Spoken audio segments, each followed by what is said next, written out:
Hello बच्चों, sky learning में आपका फिर से स्वागत है। तो बच्चों, आज हम करेंगे इलेक्ट्रोस्टैटिक्स का नेक्स्ट लेक्चर।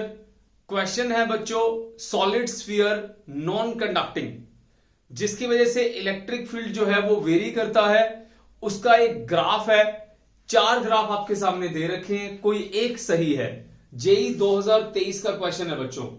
कौन सा क्वेश्चन है? एक सॉलिड है हमारे पास, नॉन कंडक्टिंग स्फीयर, जिसकी वजह से इलेक्ट्रिक फील्ड वेरी करता है।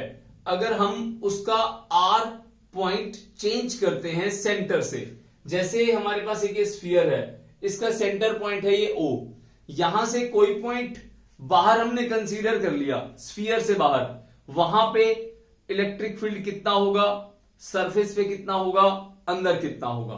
क्लियर हो गया?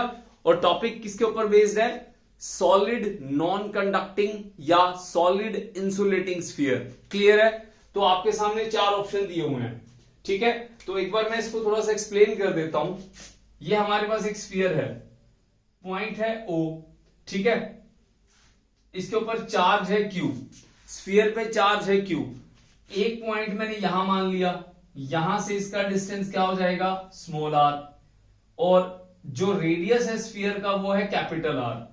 अगर मैं बाहर कोई पॉइंट मानता हूं तो आर की वैल्यू ग्रेटर देन आर हो जाएगी। क्लियर है?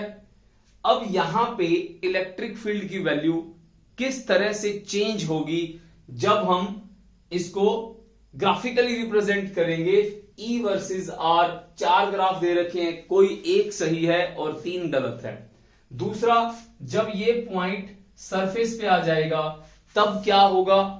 तीसरा, जब ये पॉइंट अंदर आ जाएगा, पी पॉइंट है, तब इलेक्ट्रिक फील्ड कैसे चेंज होगा।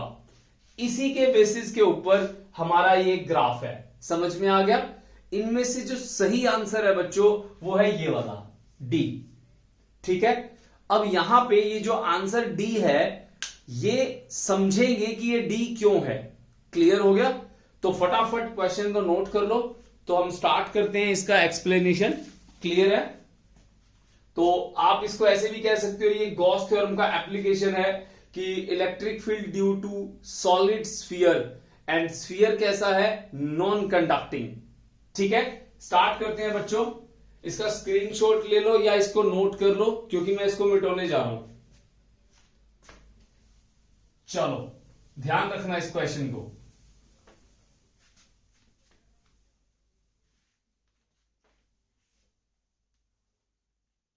तो स्टार्ट करते हैं बच्चों। एक्सप्लेनेशन क्या है? आंसर करना क्या है? Electric field due to solid sphere. और सॉलिड स्फीयर कैसा है? इंसुलेटिंग है। इंसुलेटिंग, इंसुलेटिंग का मतलब क्या होता है? कोई रबर की हमारे पास बॉल है, ठीक है, इंसुलेटिंग, या फिर आप कह सकते हो नॉन कंडक्टिंग। नॉन कंडक्टिंग जैसे तरबूज है, हमारे पास तरबूज होता है, या कोई हमारे पास रबर की बॉल है, ठीक है, या लेदर की बॉल है, सारी अंदर से भरी हुई होती है ना, उसके अंदर कोई भी हमारा जो अंदर कोई एयर नहीं है, सारा का सारा मटेरियल भरा हुआ है। ठीक है, ओके, स्टार्ट करते हैं बच्चों। सबसे पहले निकालेंगे आउटसाइड, सेकंड नंबर पे निकालेंगे सरफेस, थर्ड नंबर पे निकालेंगे इनसाइड। 3 केस बनेंगे बच्चों। उन 3 केसेस के ऊपर ही हमारा ग्राफ ड्रॉ होता है। ठीक है, तो सबसे पहले हम करेंगे इसके अंदर आउटसाइड। हमने क्या किया, ये स्फीयर हमें दिया था, इसको बना लो। इसके ऊपर चार्ज है हमारे पास Q, और इसका जो सेंटर पॉइंट है O, रेडियस है कैपिटल R। हम बाहर एक पॉइंट मान लेते हैं P, जो कि यहां से कितना दूर है? R दूर है। क्लियर है? अब क्या करेंगे, हम यहां पे गॉसियन सरफेस बनाएंगे। Draw Gaussian surface. ठीक है, तो गॉसियन सरफेस बना लेते हैं।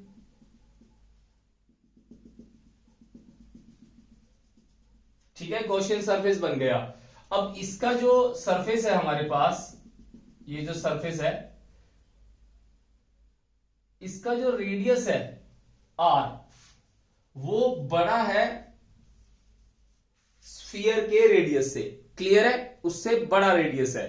तो यहां पे ये एरिया वेक्टर काटेंगे, एरिया वेक्टर बाहर की तरफ जाएगा ds।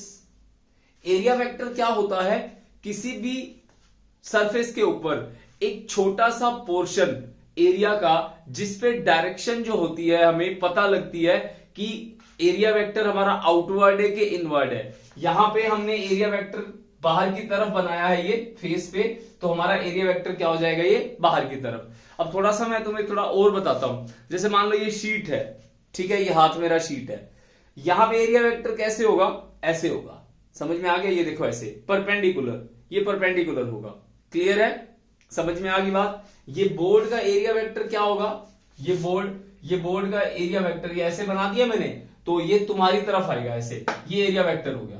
परपेंडिकुलर बनता है हमेशा, ध्यान रखना, ठीक है, सरफेस के परपेंडिकुलर। अब इलेक्ट्रिक फील्ड यहां से कहां जाएगा, रेडियली आउटवर्ड, क्योंकि पॉजिटिव का है तो बाहर की तरफ इलेक्ट्रिक फील्ड लाइंस जाएंगी। इलेक्ट्रिक फील्ड और ds दोनों सेम डायरेक्शन में है, तो यहां पे क्या करोगे, फ्लक्स फाइंड आउट करोगे। सबसे पहला स्टेप क्या है, फ्लक्स फाइंड आउट करना। फ्लक्स क्या होता है, E डॉट ds, ठीक है, तो फ्लक्स E और ds के बीच में एंगल कितना है, 0 degree, E ds cos 0 degree. उसके बाद cos 0 1 होता है, ds लिख दिया। ds है स्फीयर का छोटा सा पोर्शन, पूरे स्फीयर के सारे एलिमेंट जब मैं जोड़ूंगा तो कितना एरिया आएगा, वो एरिया आएगा 4 पाई आर स्क्वायर। तो यहां पे इसकी जगह लिख दो E 4 पाई आर का स्क्वायर फ्लक्स, इसको इक्वेशन नंबर 1 मान लो। कभी भी इलेक्ट्रिक फील्ड निकालना हो गॉस थ्योरम की हेल्प से, सबसे पहले फ्लक्स निकालोगे, उसके बाद उस फ्लक्स को कंपेयर करोगे phi is equals to Q by epsilon naught, clear है। तो दूसरा हमारे को पता है, as we know Gauss theorem क्या कहती है, गॉस थ्योरम टेल्स, क्या बताती है, फ्लक्स की वैल्यू Q जितना इस स्फीयर में एनक्लोज्ड है divide by Q enclosed divide by epsilon not. इसको इक्वेशन नंबर 2 मान लो। 1 और 2 को कंपेयर कर लो, 1 इज इक्वल्स टू 2, तो कितना आ गया, E 4 पाई R का स्क्वायर Q बाय में एप्सिलॉन नॉट। तो इलेक्ट्रिक फील्ड कितना आ गया, Q by 4 pi epsilon not R का स्क्वायर। तो यहां से आपको एक चीज दिख रही है, हमें E वर्सेस R देखना है, तो इलेक्ट्रिक फील्ड की value inversely proportional to square of distance आ रहा है, सेंटर से जो डिस्टेंस है। तो रिजल्ट ध्यान रखना, रिजल्ट को हम यूज करेंगे, फटाफट इसको नोट करो, ठीक है। ये हमारा आउटसाइड आ गया बच्चों, तो इसका मतलब जब इस पॉइंट को मैं थोड़ा यहां रखूंगा, थोड़ा और यहां रखूंगा, तो जितना मैं इस स्फीयर से दूर जाऊंगा उतना इलेक्ट्रिक फील्ड कम होगा। देख लो इसको, R बढ़ेगा तो E घटेगा, समझ में आ गई ना बात, ओके। तो एक बात समझ में आ गई, आउटसाइड क्या फर्क पड़ता है, डिक्रीज होता है। अब करेंगे सरफेस पे, ठीक है, सरफेस पे रिजल्ट याद रखना, हमने निकाल लिया E आउटसाइड, कितना आया, Q बाई Q हमने क्या माना था, capital Q, 4 pi epsilon naught छोटे r का स्क्वायर, ठीक है। तो यहां से हमें पता लग गया E is inversely proportional to R square. अगली चीज E सरफेस, बच्चों सरफेस का तो सिंपल है, सरफेस में क्या होगा, आपका जो पॉइंट है स्फीयर का, ये हमारे पास रेडियस है, जो पॉइंट मैंने बाहर माना था वो मैं सरफेस पे मान लेता हूं, तो R की वैल्यू किसके इक्वल आ जाएगी, कैपिटल R के। तो क्या बन गया, electric field is equals to Q divide by 4 pi epsilon naught capital R का स्क्वायर। तो यहां पे ये कह सकते हो R की वैल्यू R है, तो मैक्सिमम इलेक्ट्रिक फील्ड होगा, ठीक है, मैक्सिमम इलेक्ट्रिक फील्ड होगा। क्यों? हम इसके बाद कहां जाएंगे, इसके अंदर जाएंगे। सरफेस पे चार्ज मैक्सिमम है, जैसे हम पॉइंट को अंदर लेके जाएंगे चार्ज की वैल्यू चेंज हो जाएगी। क्या हो जाएगी? चेंज। और कितनी हो जाएगी वो निकालेंगे अभी, ठीक है, उसको बोलते हैं इनसाइड केस। तो हमारे पास दो केस आ चुके हैं, दो रिजल्ट। लास्ट अब हम चलेंगे सरफेस के अंदर, ठीक है, इनसाइड, ई इनसाइड। तो ई इनसाइड के लिए सबसे पहले डायग्राम बनाएंगे। ये डायग्राम है, तो यहां पे हमारे पास ये आर है। आर क्या है? Actual radius. आप इलेक्ट्रिक फील्ड निकालना चाहते हो इस पॉइंट पे, तो इस पॉइंट पे गॉसियन सरफेस बना लेते हैं, ठीक है, ये गॉसियन सरफेस बन गया। इसका जो डिस्टेंस है वो स्मॉल आर है, तो आर की वैल्यू इस टाइम क्या है? आर से छोटी है। समझ में आ गया? क्लियर हो गया ना?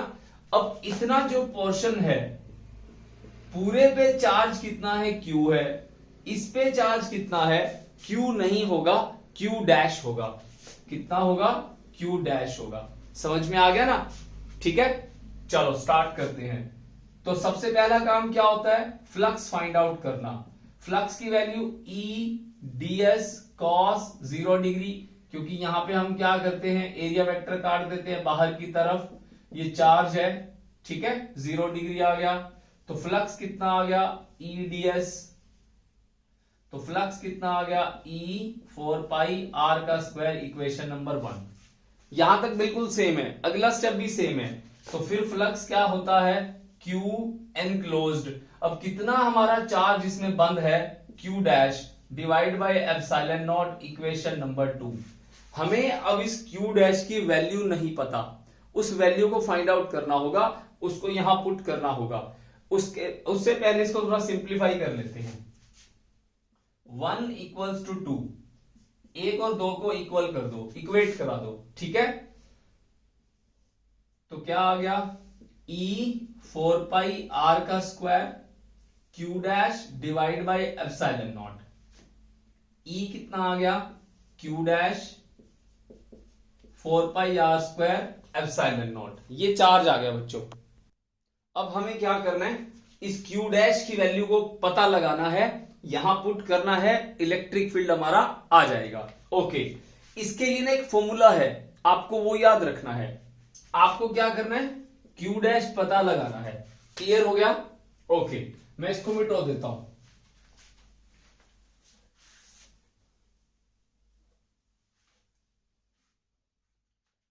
ये भी एक बार मिटो ही देते हैं, बाद में दोबारा लिख लेंगे, ठीक है।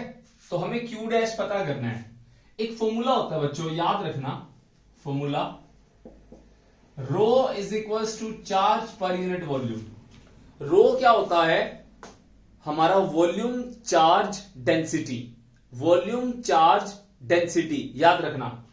तो चार्ज पूरे पे कितना है? Q, ठीक है, Q क्या हो जाएगा? Rho into volume. रो की वैल्यू रो का मतलब होता है पूरे बॉडी के ऊपर जो चार्ज है वो एक जैसा है, सिमिट्री में है। और वॉल्यूम क्या है? 4/3 पाई बड़े आर का क्यूब। ये पूरे पे चार्ज है, पूरे पे चार्ज, ठीक है। हमने क्या माना है? Q dash. तो Q डैश के लिए रो की value Q dash divide by volume dash हो जाएगा। भाई देखो, पूरे पे जो चार्ज है वो कितना है? Capital Q। और पूरे का वॉल्यूम कितना है? 4/3 बड़े आर का क्यूब। उसको डेंसिटी से मल्टीप्लाई कर दिया। हमें किसका पता लगाना है? छोटे पे। तो छोटे के लिए वॉल्यूम भी छोटा होगा, चार्ज भी छोटा होगा। तो निकाल लो Q डैश क्या होगा? Rho volume dash. Volume dash कितना है भाई? जो तुमने इसका R माना है उतना ही तो होगा। बस सिंपल है, इसकी वैल्यू उठा के यहां पुट कर दो, आपको आपका रिजल्ट मिल जाएगा। तो क्या आएगा final? E is equals to Q dash कितना है? रो 4/3 पाई छोटे r का cube divide by 4 pi 4 pi छोटे आर का स्क्वायर एप्सिलॉन नॉट। जो कटता है उसको काट दो, 4 से 4 कट गया, पाई से पाई कट गया, आर स्क्वायर से आर स्क्वायर कटेगा, एक आर बचेगा, rho R divide by 3 epsilon naught. ये इलेक्ट्रिक फील्ड आ गया बच्चों। ठीक है, तो यहां से हमें रिजल्ट क्या मिला? इलेक्ट्रिक फील्ड जो है वो डायरेक्टली प्रोपोर्शनल टू आर है। ठीक है, कहां पे? जब हम सरफेस के अंदर जाते हैं तो सेंटर से लेकर के सरफेस तक जैसे जैसे हम मूव करेंगे इलेक्ट्रिक फील्ड की वैल्यू बढ़ेगी, क्योंकि आर बढ़ रहा है। क्यों? क्योंकि चार्ज बढ़ रहा है। सोच के देखो, पूरे पे चार्ज क्यू है, इलेक्ट्रिक फील्ड मैक्सिमम है। आप अंदर आ रहे हो तो अंदर आने के बाद इसका रेडियस कम हो रहा है, तो इसका मतलब चार्ज का अमाउंट भी तो कम होगा ना। पूरे पे कितना है? क्यू। अधूरे पे कितना होगा? Q dash. क्लियर है? ओके, अब सारे रिजल्ट हम ढंग से लिख लेते हैं, उसके बाद हम इसको ग्राफिकली रिप्रेजेंट करेंगे। चलो स्टार्ट करते हैं सारे रिजल्ट्स के साथ।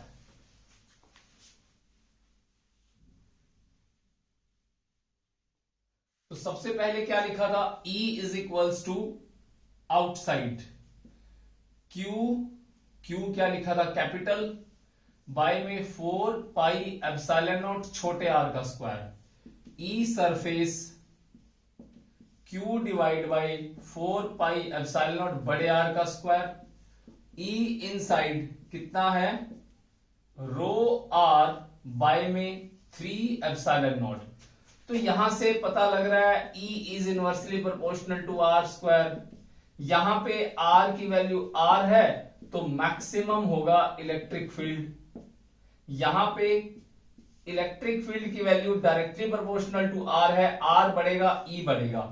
क्लियर है? अब डायग्राम बनाते हैं। स्फीयर बना देता हूं बच्चों, ये स्फीयर बन गया।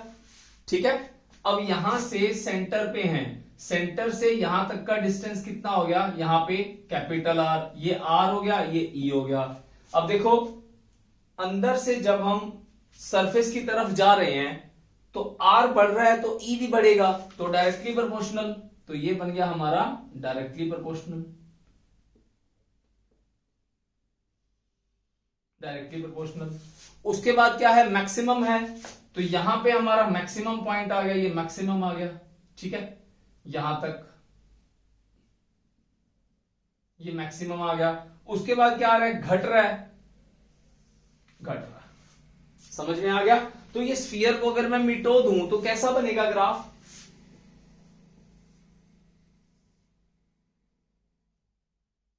ऐसा।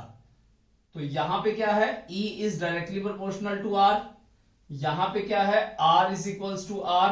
यहां पे है E is inversely proportional to R square. ये R है, ये E है।